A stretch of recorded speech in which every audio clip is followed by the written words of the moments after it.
नमस्कार मित्रांनो, माझं नाव आनंद पवार, सातारा.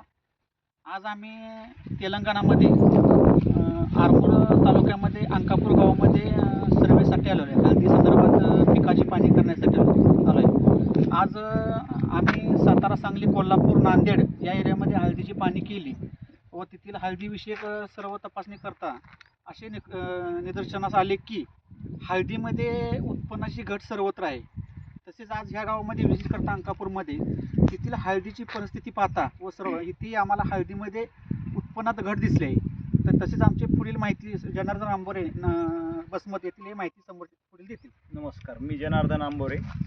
त्यात आमचे मित्र सांगलीचे यांनी तर त्या भागातली माहिती दिली. तर आम्ही तेलंगणातील निजामाबाद जिल्ह्यातील अंकापूर गावामध्ये आहोत आणि जवळपास आम्ही इथं 100 किलोमीटर एरिया पूर्ण फिरून आलो. आणि हे दादा आपल्या धर्माबादमधले आहेत, नांदेडमधलेच आहेत. हे इथं कामाला आहेत आणि हे यांनी बघा या हळदीची परिस्थिती बघा. आज हा कंद कमीत कमी 2 किलोचा पाहिजे होता. हा एक कंद जास्तीत जास्त 100 ते 150 ग्राम भरणार आहे. यावरून मित्रांनो लक्षात येते की हळदीमध्ये किती घट आहे. आणि ही परिस्थिती जवळपास सर्वत्र जिथं जिथं फिरलो तर आम्ही तिथं तिथं ही परिस्थिती अशीच आहे. 80% हळदीचा लॉस यावर्षी या भागात तरी ठरलेला आहे.